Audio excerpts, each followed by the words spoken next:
ಈ ವಿಷ್ಣುವರ್ಧನ್ ಯಾರಿಗೂ ಹೆದರ್ಕೊಂಡು ಓಡೋಗೋನಲ್ಲ.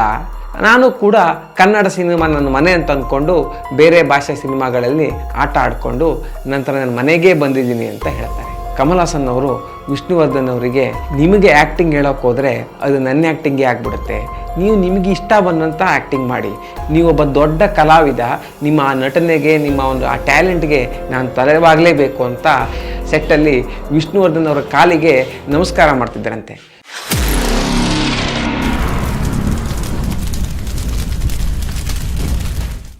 ಎಲ್ಲರಿಗೂ ನಮಸ್ಕಾರ. ಕನ್ನಡ ಮಾಣಿಕ್ಯ ಯೂಟ್ಯೂಬ್ ಚಾನಲ್ಗೆ ಸ್ವಾಗತ. ನಾನು ವಿಶ್ವಜಿತ್ ಹೆಗಡೆ. ದಂತಕಥೆಯ ಹಿಂದಿನ ಸಂಚಿಕೆಯಲ್ಲಿ ಡಾಕ್ಟರ್ ವಿಷ್ಣುವರ್ಧನ್ ಅವರಿಗೆ ಇಷ್ಟವಾದಂತಹ ನಾಯಕಿಯರು ಯಾರು ಹಾಗೂ ಯಾವ ಕಾರಣಕ್ಕೆ ಅವರೆಲ್ಲ ಇವರಿಗೆ ಇಷ್ಟ ಆಗ್ತಿದ್ರು ಅನ್ನೋದನ್ನು ತಿಳಿದುಕೊಂಡ್ವಿ. ಇವತ್ತಿನ ದಂತಕಥೆಯ ಸಂಚಿಕೆಯಲ್ಲಿ ಡಾಕ್ಟರ್ ವಿಷ್ಣುವರ್ಧನ್ ಅವರಿಗೆ ಕ್ರಿಕೆಟ್ ಅಂದರೆ ಎಷ್ಟು ಇಷ್ಟ ಆಗಿತ್ತು ಹಾಗೂ ಅವರು ಯಾಕೆ ಪರಭಾಷೆ ಚಿತ್ರಗಳಲ್ಲಿ ನಟಿಸಿದ್ರು ಮತ್ತು ಸರ್ಕಾರ ಅವರನ್ನು ಸರಿಯಾಗಿ ಗುರುತಿಸದೇ ಇರೋ ಬಗ್ಗೆ ವಿಷ್ಣುವರ್ಧನ್ ಅವರ ಅಭಿಪ್ರಾಯ ಏನಿತ್ತು ಅನ್ನೋದನ್ನು ತಿಳಿದುಕೊಳ್ಳೋಣ.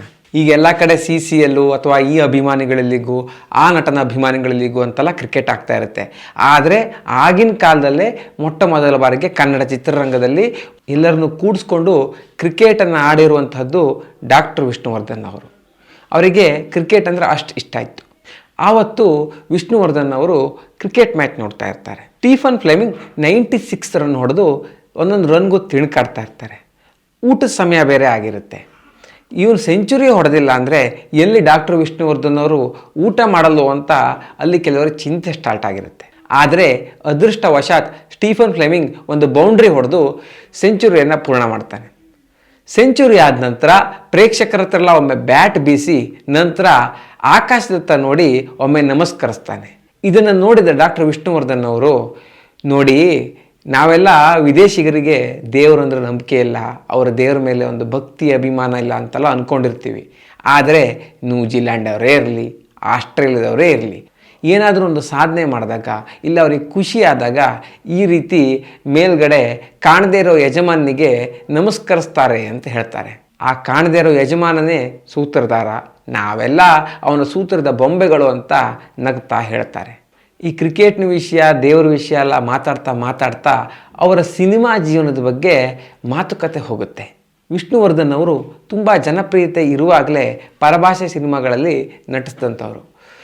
ರಜನಿಕಾಂತ್, ಕಮಲ್ ಹಾಸನ್, ಅಕ್ಷಯ್ ಕುಮಾರ್ ಈ ರೀತಿ ಎಲ್ಲ ಒಂದು ಜನಪ್ರಿಯ ನಟರ ಜೊತೆನೇ ಅವರು ಪರಭಾಷೆಗಳಲ್ಲಿ ಸಿನಿಮಾ ಮಾಡಿದ್ದಾರೆ. ಈ ರೀತಿಯವರು ಪರಭಾಷೆಯಲ್ಲಿ ಸಿನಿಮಾ ಮಾಡಿದ್ದಕ್ಕೆ ಕರ್ನಾಟಕದಲ್ಲಿ ಆದ ತೊಂದರೆಗಳಿಗೆ ಅವರು ಹೆದರು ಹೋಗಿದ್ದು, ಇಲ್ಲ ಏನೋ ಆ್ಯಕ್ಟಿಂಗ್ನಲ್ಲಿ ಇನ್ನೂ ಒಂದು ತೃಪ್ತಿ ಸಿಗ್ತಾ ಇಲ್ಲ, ತೃಪ್ತಿ ಬೇಕು ಅಂತ ಪರಭಾಷೆ ಸಿನಿಮಾಗಳಲ್ಲಿ ನಟನೆ ಮಾಡಿದರು ಅಂತ ಅವ್ರನ್ನ ಕೇಳಿದಾಗ ಅವರು ಒಂದೆರಡು ನಿಮಿಷ ವಿಚಾರ ಮಾಡಿ ಈ ರೀತಿ ಉತ್ತರ ಹೇಳ್ತಾರೆ. ಈ ವಿಷ್ಣುವರ್ಧನ್ ಯಾರಿಗೂ ಹೆದರ್ಕೊಂಡು ಓಡೋಗೋನಲ್ಲ, ಅದರಲ್ಲೂ ನಾನು ಅನ್ಯಾಯನೇ ಮಾಡಿಲ್ಲ ಅಂದಮೇಲೆ ಯಾಕೆ ಹೆದರ್ಕೋಬೇಕು? ಎಲ್ಲ ಕಲಾವಿದನಿಗೂ ತನ್ನನ್ನು ಹೆಚ್ಚು ಹೆಚ್ಚು ಜನರು ಗುರುತಿಸಬೇಕು, ತನ್ನ ನಟನೆಯನ್ನು ನೋಡಿ ಅವರೆಲ್ಲ ಪ್ರಶಂಸೆ ಮಾಡಬೇಕು ಅನ್ನೋ ಒಂದು ಆಸೆ ಇರುತ್ತೆ. ಅದೇ ಆಸೆಯಿಂದಾನೇ ನಾನು ಕೂಡ ಪರಭಾಷೆ ಸಿನಿಮಾಗಳಲ್ಲಿ ನಟಿಸಿದೆ ಹೊರತು ಯಾರಿಗೋ ಹೆದರ್ಕೊಂಡು ಓಡೋಗೋದಾಗಿದ್ದರೆ ನಾನು ಆ ಭಾಷೆ ಸಿನಿಮಾಗಳಲ್ಲೇ ಸೆಟ್ಲ್ ಆಗ್ಬೋದಿತ್ತು. ಆದರೆ ನಾನು ಹಾಗೆ ಮಾಡಲಿಲ್ಲ ಮತ್ತು ಕನ್ನಡದಲ್ಲೇ ಜಾಸ್ತಿ ಸಿನಿಮಾ ಮಾಡಿದ್ದೀನಿ ಅಂತ ಉತ್ತರ ಹೇಳ್ತಾರೆ. ಇದನ್ನೇ ಮುಂದುವರಿಸ್ಕೊಂಡು ನಾನು ವಿದೇಶಕ್ಕೆ ಹೋದಾಗಲೆಲ್ಲ ಅಲ್ಲಿರೋ ತಮಿಳಿಯರು, ಹಿಂದಿಯವರು ಅಥವಾ ಮಲಯಾಳಂನವರು ಇವರೆಲ್ಲ ನನ್ನನ್ನು ಗುರುತಿಸೋದು ನನ್ನ ಪರಭಾಷೆಯಲ್ಲಿ ಮಾಡಿದ ಸಿನಿಮಾದಿಂದಲೇ. ಅದ್ರ ಜೊತೆಗೇ ಇವರೆಲ್ಲ ನನ್ನನ್ನು ಗುರುತಿಸೋದು ಒಬ್ಬ ಕರ್ನಾಟಕದ ನಟ ಅಂತ. ಆದ್ದರಿಂದ ಈ ಪರಭಾಷೆಗಳ ಸಿನಿಮಾದಲ್ಲಿ ನಟಿಸಿರೋದು ನಾನೊಂಥರ ಇಂಡಿಯನ್ ಕ್ರಿಕೆಟ್ ಟೀಮ್ನಲ್ಲಿ ಕರ್ನಾಟಕದ ಆಟಗಾರ ಆಡ್ದಾಗೆ ಅಂತ ಅಂದ್ಕೊಂಡಿದ್ದೀನಿ. ಒಂದು ಮಗು ದಿನವಿಡೀ ಮೈದಾನದಲ್ಲೋ, ಪಕ್ಕದ ಮನೆಯಲ್ಲೋ ಅಥವಾ ಬೇರೆ ಕಡೆಯಲ್ಲೋ ಆಟ ಆಡುತ್ತೆ, ಆದರೆ ಸಂಜೆ ಆದಮೇಲೆ ಅದರ ಮನೆಗೇ ಅದು ಬರುತ್ತೆ. ನಾನು ಕೂಡ ಕನ್ನಡ ಸಿನಿಮಾ ನನ್ನ ಮನೆ ಅಂತ ಅಂದ್ಕೊಂಡು ಬೇರೆ ಭಾಷೆ ಸಿನಿಮಾಗಳಲ್ಲಿ ಆಟ ಆಡಿಕೊಂಡು ನಂತರ ನನ್ನ ಮನೆಗೇ ಬಂದಿದ್ದೀನಿ ಅಂತ ಹೇಳ್ತಾರೆ. ಈ ರೀತಿ ಅವರ ಸಿನಿಮಾ ಜರ್ನಿಯನ್ನು ಒಂದು ಆಟಕ್ಕೆ ಥರ ಹೋಲಿಸ್ತಾ ಹೋಗ್ತಾರೆ. ಈ ಆಟದ ಭಾಷೆಯಲ್ಲೇ ಅವ್ರು ಮಾತಾಡ್ತಿರುವಾಗ ನಿಮಗೆ ಇಲ್ಲಿ ಆಟ ಇಷ್ಟನೋ ಅಥವಾ ಬೇರೆ ಕಡೆ ಆಡೋ ಆಟ ಇಷ್ಟನೋ ಅಂತ ಕೇಳಿದ್ರೆ, ಯಾವುದೇ ಆಟಗಾರನಿಗಾದರೂ ಹೋಮ್ ಗ್ರೌಂಡಲ್ಲಿ ಅವನ ಫ್ಯಾನ್ಸ್ ಜೊತೆ ಆಡೋ ಆಟನೇ ಇಷ್ಟ ಅಂತ ಹೇಳ್ತಾರೆ. ವಿಷ್ಣುವರ್ಧನ್ ಅವರು ಪರಭಾಷೆ ಸಿನಿಮಾಗಳಲ್ಲಿ ನಟಿಸಿದರೂ ಕೂಡ ಅಲ್ಲಿ ಯಾವುದೋ ಸಣ್ಣ ಸಣ್ಣ ರೋಲ್ ಮಾಡಿಲ್ಲ. ಅವರು ಜನಪ್ರಿಯತೆಯಲ್ಲಿ ಇದ್ದಂಥವ್ರು. ಅದರೊಟ್ಟಿಗೆ ಅವರಷ್ಟೇ ಜನಪ್ರಿಯತೆಯಲ್ಲಿ ಇರುವಂತಹ ನಟರ ಜೊತೆನೇ ಅವರು ಸಿನಿಮಾ ಮಾಡಿದರು. ಈ ರೀತಿ ಎರಡು ದೊಡ್ಡ ಸ್ಟಾರ್ಗಳು ಒಟ್ಟಿಗೆ ಸಿನಿಮಾ ಮಾಡಬೇಕಿದ್ರೆ ಸಣ್ಣ ಪುಟ್ಟ ಸಮಸ್ಯೆಗಳು ಆಗ್ತಾನೆ ಇರ್ತವೆ. ಅದ್ರ ಜೊತೆಗೆ ಈ ರೀತಿ ಒಂದು ಫ್ಯಾನ್ಸ್ಗಳ ಒಂದು ಅಭಿಪ್ರಾಯ ಕೂಡ ಚೇಂಜ್ ಆಗ್ತಾನೆ ಇರುತ್ತೆ. ಈ ರೀತಿ ಸಮಸ್ಯೆಗಳನ್ನು ಅವರು ಬೇರೆ ಭಾಷೆ ಸಿನಿಮಾಗಳನ್ನು ಮಾಡಬೇಕಿದ್ರೆ ಎದುರಿಸಬೇಕಾಗಿ ಬಂತ ಅಂತ ಡಾಕ್ಟರ್ ವಿಷ್ಣುವರ್ಧನ್ ಅವ್ರನ್ನ ಕೇಳಿದಾಗ ಅವರು ಬೇರೆ ದೊಡ್ಡ ನಟರ ಜೊತೆ ಪರಭಾಷೆಯಲ್ಲಿ ಸಿನಿಮಾಗಳನ್ನು ಮಾಡಿರುವಾಗ ಆಗಿರುವಂತಹ ಕೆಲವೊಂದು ಅನುಭವಗಳನ್ನು ಹಂಚಿಕೊಂಡಿದ್ದಾರೆ. ವಿಷ್ಣುವರ್ಧನ್ ಅವರು ರಜನಿಕಾಂತ್ ಅವರೊಟ್ಟಿಗೆ ಸಿನಿಮಾ ಮಾಡ್ತಿರ್ಬೇಕಾದ್ರೆ ರಜನಿಕಾಂತ್ ಅವರು ನಿಮ್ಮ ನಾಗರಹಾವು ಸಿನಿಮಾವನ್ನು ಕಂಡಕ್ಟರ್ ಡ್ಯೂಟಿ ಮುಗಿಸಿ 4-5 ಬಾರಿ ನೋಡಿದ್ದೀನಿ, ನಿಮ್ಮನ್ನು ನೋಡ್ತಾನೆ ನಮಗೆ ಸಿನಿಮಾದಲ್ಲಿ ಒಂದು ಉತ್ಸುಕತೆ ಬಂತು ಅಂತ ಹೇಳಿದಾಗ ರಜನಿಕಾಂತ್ ಅವರ ಸರಳತೆ ಮತ್ತು ಪ್ರಾಮಾಣಿಕತೆ ಮತ್ತು ಅಷ್ಟು ದೊಡ್ಡ ನಟ ಆದರೂ ಕೂಡ ಅವರು ಇಷ್ಟು ಮುಗ್ಧವಾಗಿ ವಿಷ್ಣುವರ್ಧನ್ ಅವರನ್ನು ಹೊಗಳಿದ್ದು ವಿಷ್ಣುವರ್ಧನ್ ಅವರಿಗೆ ಆಶ್ಚರ್ಯ ತರಿಸುತ್ತೆ. ಅದೇ ರೀತಿ ಕಮಲ್ ಹಾಸನ್ ಅವ್ರ ಜೊತೆ ವರದನಾಯಕಂ ಸಿನಿಮಾ ಮಾಡ್ತಿರ್ಬೇಕಾದ್ರೆ ಒಂದೆರಡು ಘಟನೆ ನಡೆಯುತ್ತೆ. ವರದನಾಯಕಂ ಸಿನಿಮಾ ತುಂಬ ಒಂದು ಮಹತ್ವಾಕಾಂಕ್ಷೆಯ ಸಿನಿಮಾ ಆಗಿದ್ದರಿಂದ ಚಿಕ್ಕ ಪುಟ್ಟ ವಿಷಯಗಳನ್ನು ಕೂಡ ಕಮಲ್ ಹಾಸನ್ ಅವರೇ ನೋಡ್ಕೊಳ್ತಿರ್ತಾರೆ. ಅಲ್ಲಿರುವ ಎಲ್ಲ ರೀತಿಯ ಆ್ಯಕ್ಟರ್ಗಳಿಗೆ ಒಂದು ಸಲಹೆಯನ್ನು ನೀಡೋದಿರ್ಬೋದು ಅಥವಾ ಟೆಕ್ನಿಷಿಯನ್ಗಳ ಜೊತೆ ಮಾತನಾಡಿ ಈ ಸೀನ್ ಈ ರೀತಿ ಬರಬೇಕು, ಹೀಗೆ ಬರಬೇಕು ಅಂತ ಒಂದು ನಿರ್ಧಾರ ಮಾಡೋದಿರ್ಬೋದು. ಎಲ್ಲವನ್ನು ಕಮಲ್ ಹಾಸನ್ ಅವರು ತುಂಬ ಜಾಗರೂಕತೆಯಿಂದ ಅಚ್ಚುಕಟ್ಟಾಗಿ ನಿರ್ವಹಿಸ್ಕೊಂಡು ಬರ್ತಾ ಇರ್ತಾರೆ. ಆದರೆ ಇಂಥ ಸಮಯದಲ್ಲಿ ಅವರು ವಿಷ್ಣುವರ್ಧನ್ ಅವರಿಗೆ ಯಾವುದೇ ಸಲಹೆಯನ್ನು ಕೂಡ ನೀಡಲ್ಲ. ಇದು ಯಾಕಿರ್ಬೋದು ಅಂತ ಅಂದ್ಕೊಂಡ್ರೆ ಕಮಲ್ ಹಾಸನ್ ಅವರು ವಿಷ್ಣುವರ್ಧನ್ ಅವರಿಗೆ ನಿಮಗೆ ಆ್ಯಕ್ಟಿಂಗ್ ಹೇಳೋಕೆ ಹೋದರೆ ಅದು ನನ್ನ ಆ್ಯಕ್ಟಿಂಗೇ ಆಗಿಬಿಡುತ್ತೆ, ನೀವು ನಿಮಗೆ ಇಷ್ಟ ಬಂದಂಥ ಆ್ಯಕ್ಟಿಂಗ್ ಮಾಡಿ, ನೀವೊಬ್ಬ ಗ್ರೇಟ್ ಆ್ಯಕ್ಟರ್ ಅಂತ ನನಗೆ ಗೊತ್ತು, ಆದ್ದರಿಂದ ಆ್ಯಕ್ಟಿಂಗ್ ವಿಷಯದ ಬಗ್ಗೆ ನಾನು ತಲೆ ಕೆಡಿಸ್ಕೋಬೇಕಾಗಿಲ್ಲ ಅಂತ ಹೇಳ್ತಾರೆ. ನೋಡಿ, ಕಮಲ್ ಹಾಸನ್ ಆಗಿರ್ಬೋದು, ರಜನಿಕಾಂತ್ ಅವರಾಗಿರ್ಬೋದು, ಇವರೆಲ್ಲ ಆವಾಗಲೂ ಅವರವ್ರ ಭಾಷೆಯಲ್ಲಿ ತುಂಬ ಪಾಪ್ಯುಲರ್ ಇದ್ದಂಥವರು. ಅಂಥವರು ಕೂಡ ವಿಷ್ಣುವರ್ಧನ್ ಅವರನ್ನು ತುಂಬ ಗೌರವದಿಂದ ಕಾಣ್ತಿದ್ರು. ಇನ್ನು ಬಾಲಿವುಡ್ನ ಖ್ಯಾತ ನಟ ಅಕ್ಷಯ್ ಕುಮಾರ್ ಅವರು ವಿಷ್ಣುವರ್ಧನ್ ಅವ್ರ ಜೊತೆ ಸಿನಿಮಾ ಮಾಡಿರೋದು ನಿಮಗೆಲ್ಲ ಗೊತ್ತೇ ಇದೆ. ಆ ಸಿನಿಮಾ ಶೂಟಿಂಗ್ ಆಗ್ತಿರ್ಬೇಕಿದ್ರೆ ಅಕ್ಷಯ್ ಕುಮಾರ್ ಅವರು ಪ್ರತಿದಿನ ಸೆಟ್ಟಲ್ಲಿ ವಿಷ್ಣುವರ್ಧನ್ ಅವರ ಕಾಲಿಗೆ ನಮಸ್ಕಾರ ಮಾಡ್ತಿದ್ದರಂತೆ.